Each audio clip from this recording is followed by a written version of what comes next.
everything for it.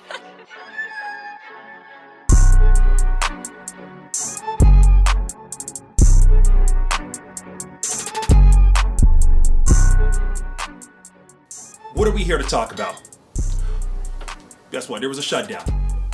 There was a complete shutdown in 2020. Everybody knows why.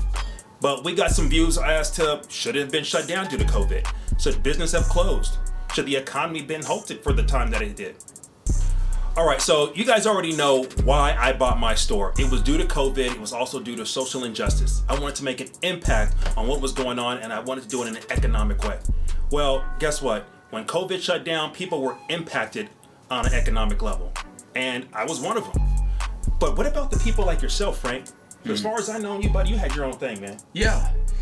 Well, I've been blessed to have a business that I've been able to operate from my house for the last 15 years, selling real estate, commercial real estate, and how has it affected my... Well, I've been able to work, and real estate has actually kind of thrived during this time, believe it or not. Wait, okay, so I need to know how it thrived, right? So when it shuts down, people aren't patroning businesses. Yeah. People own property, they're not going, right? So the commercial property owners, if the business is shut down, how are they going to get rent? People can't operate their business. Yeah, well, there's different sectors of real estate. Okay. Obviously, the storefront commercial real estate has clearly taken a hit. Less patrons, shut down regulations that don't even allow them to operate and create revenue for their businesses. But on the residential front, people are understanding that, wow, my home is my sanctuary. It's my office. It's my studio. It's my place where I live and relax. Oh my gosh, this is worth a lot. And a lot of people started thinking that way. And that's why lumber prices have shot through the roof. Everyone's remodeling their home now. Everyone's trying to buy a home now. And so the residential sector, and with interest rates continuing to be really low, has seemed to shoot through the roof. And that's propagated by the fact that we're not creating any more supply of homes that people can actually afford. But again, on the commercial side, right, where COVID really had an impact, where people couldn't go to their place of work, where they pay rent, and that landowner could not theoretically collect their rent, right? So tell me, like, how did that... Let's look at it on the flip side of COVID. Well, I mean, the government decided to place restrictions on how landlords, whether they be commercial or residential, enforce the terms of their listing agreements with their tenants. So in many instances, well, the city of LA, for example, put a moratorium on a landlord's ability to evict a residential tenant for a period of time. Whether they were paying, so even if they didn't pay rent, all they had to do was come up with a letter or a statement that says they were affected by COVID and they didn't have to pay the rent. And this lasted for a long time, and so it put all the onus of floating these banknotes on the owners of this real estate, this residential real estate. The idea being that all these fat cat apartment owners could shoulder this burden, when in reality most residential and multifamily owners are mom and pops just trying to get by, relying on those rents. Okay, so let's speak to that, because you make a good point. We all think that the people that own these buildings are rich, they have other sources of income, they're not hurting. Yes, they can probably defer the payments with their mortgage company, but let's hear from you being in the real estate business. Was that a burden that they were shouldering, and maybe were they struggling to make the payments to service their debt? To generalize, I guess the answer is yes. There was a burden that was, in my opinion, overtly placed onto the landlord's shoulders to basically stomach this moratorium on eviction based on COVID, and it was all placed in the lap of the landowner, or the property owner, who then had to negotiate extensions with their banks because they weren't meeting their mortgage requirements and obligations. So what I'm hearing you say is kind of like, let competition play it out. Not everybody's going to survive. So instead of giving these concessions or these moratoriums, as you mentioned, let them continue open. If people aren't patronizing the business, it fails, then so be it. There's a lot of these mom and pop businesses. Let the residential landlord evict if the tenant is not paying rent, and what's going to happen is the market will speak. The landlords can't evict every single tenant in the market, because then they're left with all these vacancies to fill. They're going to have to negotiate with their tenants if they're smart. But we wanted the government, the local government really want to get involved and protect the tenants. I think it was a big political move. Well, it was. So let's just say this happened, right? So here's what happened, right? These businesses were able to get government assistance through SBA loans or PPP loans or whatever it may be. There's a bunch of programs, right? So they're able to survive. So let's just say, I'm going to ask your opinion. Yeah. Should the government have done that? Should there have been loans given out? Or should the competition kind of just let it play out, right? If you're going to fail, you're going to fail. Sure. And then let the market readjust in time. Yeah, I think we took this approach that if we printed a bunch of money and floated it into the economy, that we'd be able to just keep up with the Joneses, if you will. And my business was able to collect some PPE. It's almost like you have to apply for it if it exists, and anyone would do that. But if it didn't exist, we're all still on the same playing field together. And there are going to be tough times, and sometimes you have to swallow that pill. And I think this is one of those instances where if we didn't print all that money, if we didn't apply all these moratoriums, we'd have to get to the root of our overconsumption, of us living beyond our means. Again, we didn't take the opportunity. Yeah, but you know what though? I think just through economics, through evolution of us being consumers, this is kind of what it is. We consume on debt, and that's just what it is. Yeah.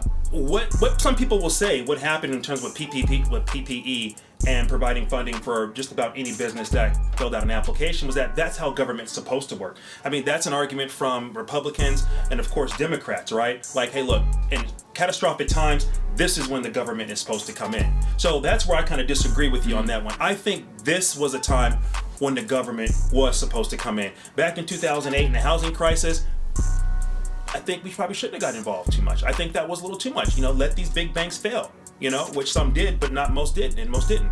But in this time, right here, where there's probably once in a generation where something like COVID happened, did we overreact? Possibly. But something needed to be done. So I think providing that funding, no matter how big that number was necessary, because we created this economy on consumption, right? And if people aren't consuming, if they're not spending, then the whole thing falls apart. And honestly, nobody wants that to happen. So they had to do a cash injection to keep that going, right? And it did, and it worked. We're turning that corner, right? Things are opening. By the way, we just do a grand opening right here, right now. It could have been slightly illegal. There was a lot of people there, and we were, adhering to COVID guidelines, but I digress. But with that being said, Frank, sure. Disagree with you on that part, man. I think government need to get involved.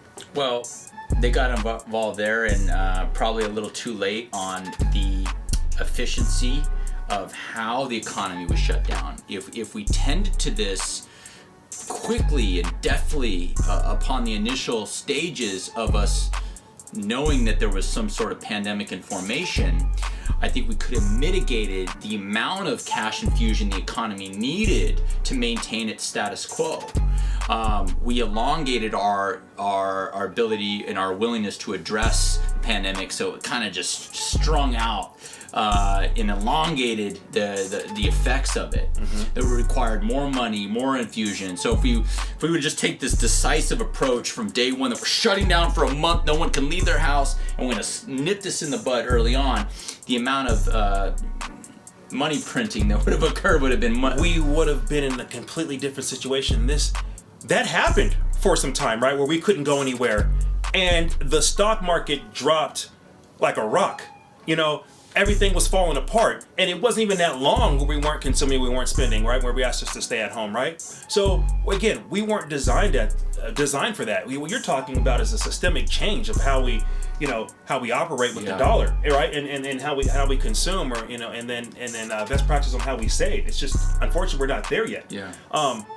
But there are some people who operate like that. And then with anytime there's some type of economic meltdown or any type of situation where it affects the stock market, there's somebody that's going to win, right? There's somebody that's going to win because there's somebody that, either has the capital and they can either buy property cheap or, whatever it may be, there's opportunities that can be had. Well, Sorry, man. No, you're good. Yeah, not a problem. I myself was able to take advantage of this, right? I said, hey, look, where's an opportunity for me? Again, my job I was insulated from loss to a degree in terms of my employment. And I said, okay, what can I do? Well, I got a loan, an SBA loan, 6 months, not deferred, paid, right? The government's paying. I just made my first payment like a month ago, Frank, right? That's a way for me taking advantage back in the housing market, right? With everything, these banks were doing these, I want to say fraudulent loans, but there were these predatory business practices which caused people to default on their loans. There was people that was swooping up properties for pennies on the dollar, right? I wish I had that opportunity to do that. Sure. So for me now, being able to buy this store with 6 months of runway without making a payment, that's big. It's big, right? Yeah. Increasing equity and then being able to put money in my business, that's right? Earned a whole new set of people like yourself who want to get into the economy, start a business, have these interactions with the community, sell product, support their family, and that was almost a byproduct of these programs in this situation. Well, and that's right. And so, in the part that I do agree with you is that there shouldn't have been a shutdown to this magnitude, right? Where it was like a red line, like you couldn't leave your house, right? You couldn't, operate your business at all. That to me was a little much, and I can say that now because I was a business that was, I forgot the term, but I was able to stay open, right? Because it was a liquor store, right? So it wasn't a business that, was it a necessity or something like that, right? So we were able to stay open, and guess what? The business flourished, right? We had a lot of people that didn't go to liquor stores because that's not what they did. They went to grocery stores. But guess what? It was cumbersome to go to the grocery stores. The lines were long, and they didn't want to leave their house. They wanted to go somewhere that was closer. So the liquor store business boomed exponentially because of that from about February up until September, right? So there's always going to be, a group of people that are going to benefit for something as catastrophic and as dismal as COVID-19. But at the end of the day, we're in a better spot now. We're turning that corner. People are out today. We had our grand opening. Everybody was out. People were social distancing, yes, but you can tell that it's starting to change now. Yeah. Even the people that had that strong red line, like, hey, look, man, don't come around me without a mask on, and they didn't want to be close. It felt normal. It felt normal today, and I think we're approaching that, that type of environment again. I think we've turned the corner culturally, and you can feel it in people's energy. Yeah. And obviously businesses are following suit. I went to Mastro's last night. I called in, made a reservation. It felt surreal to be eating out, going on a date night, and it. Although it's still not fully, back. We're wearing masks up the elevator, but it's all right. But you were up the elevator, then you sat down, you took it off, and then boom, you felt like it was 2016 again. We're inching back culturally. I think we've turned the corner. Now, hopefully, the science kind of supports that inertia towards return to normalcy, and I think it's just a matter of time. I think we have the desire to turn the corner culturally. Got it, brother. Yeah. Well, listen. So, again, that's what's cool about this show, right? Have candid conversation. Frank, in his opinion, thought maybe there was too much cash injection, where the government kind of stepped in a little too much. I think this was a time that we should have done it, but we both agree that we did a little too much in terms of the shutdown, right? What we can and can't do. People don't like when anyone infringes on their rights, right? And the liberty to go as you please is a big one, right? So that created a lot of tension politically and socially with everyone, right? So I'm glad that we're turning that corner. We're getting past it. And guess what? Everybody's still coming to the OC bottle shop. We're selling a lot of bottles. There's no doubt about that. This is a business. There's no make no qualms about that at all. I'm going to take your money in a good way. But with that being said, Frank, man, always a pleasure when you come through, man. Yeah, Absolutely. Absolutely, man.